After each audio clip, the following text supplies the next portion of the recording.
j'ai décidé de remplacer l'application photo de la première vidéo par l'application Finder. Nous allons déjà voir les bases de Finder. Nous allons l'ouvrir et nous allons regarder les bases. Je vais le mettre en grand écran. Vous retrouvez ici les applications qui sont installées sur votre machine virtuelle. Ici, vous retrouvez tous les téléchargements que vous avez fait depuis Safari ou sur Google Chrome, voire autres navigateurs Internet. Ici, vous avez vos dossiers iCloud Drive. Tout ça, iCloud Drive, ce qu'il faut savoir ce que c'est les fichiers qui sont sauvegardés sur le cloud de Apple. Le cloud de Apple, c'est tout simplement la sauvegarde en ligne. Actuellement, sur iCloud, vous avez 5 Go. Mais je vous conseille d'avoir 50 Go minimum pour commencer. Je vais dans Lire informations et vous allez voir la capacité que ça dépasse les 5 Go, rien que ce que j'ai là. Vous voyez, j'ai plus de 20 Go sur mon iCloud Drive. Donc ça dépasse largement ce que j'ai dessus, les 5 Go. Là, j'ai le bureau. Là, j'ai les documents. Par exemple, l'aide Gulliver, je veux le mettre en tag jaune. Je clique dessus et je le mets en tag jaune. Tout simplement. Et j'annule le tag vu que j'en ai pas besoin. Ensuite, là, vous retrouvez votre lecteur CD, DVD virtuel. Là, documents, c'est tout ce qui est enregistré directement sur votre ordinateur. Là, nous allons voir les paramètres ici et comment. Par exemple, si je vais sur iCloud Drive, ça va afficher par liste comme ceci. Si j'affiche en mosaïque, ça affiche comme ceci. Ça, c'est une présentation qui est pratique. Mais ça, c'est pas pratique pour c'est pas pratique si vous avez des dossiers ou des sous-dossiers. Mais par contre, la chose la plus pratique, c'est ça.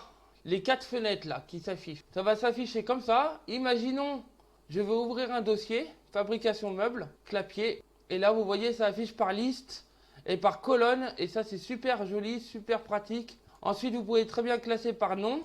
Vous pouvez classer par taille. Ou alors, vous pouvez classer par date de modification. Mais je vous conseille par nom. Par nom, vous vous y retrouverez plus facilement. Ensuite, vous avez les paramètres ici. Voilà, vous avez plusieurs choses. Nouveau dossier, nouvel onglet, retirer le téléchargement. C'est à vous de découvrir. Vous avez le menu partager. Vous pouvez partager soit avec une note, message, calendrier ou alors collaborer avec quelqu'un. Collaborer, nous y verrons plus tard ce que c'est. Sinon, vous mettez le petit plus et vous avez plus d'options de partage. Ici, vous avez les tags. La flèche, c'est les tags. Et là, par exemple, si je cherche un dossier ou un document, par exemple, je cherche une facture de Canal du mois d'octobre.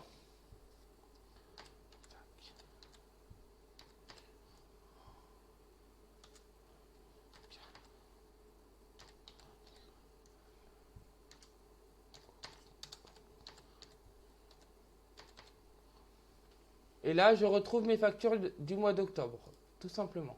Nous allons passer à une autre application. L'application iCloud Drive, on a vu. C'est l'application iCloud Drive, c'est Finder. Nous allons passer sur l'application iCloud. Je ne vais pas accéder à mon compte iCloud, mais je vais vous montrer les premiers paramètres qu'il faut connaître. Vous allez sur Identifiant Apple, vous sélectionnez tout ce que vous voulez qui est enregistré sur iCloud.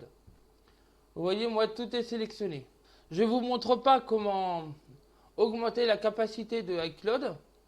Après, si vous voulez tout simplement que les rappels ne soient plus enregistrés sur iCloud, vous cliquez dessus, ils ne seront plus enregistrés. Nous allons voir maintenant la fonction photo. Alors, pour photo, vous avez souvenirs, c'est vos souvenirs photos qui sont enregistrés sur iCloud. Vous avez les personnes, voilà, vous avez les photos récentes, tout ça. Les photos supprimées récemment. Et là, vous avez les albums. Mais ça, les albums, on verra plus tard comment ça marche. Donc, tout ça, c'est à découvrir par vous-même. Voilà les 3 premières applications que je peux vous montrer.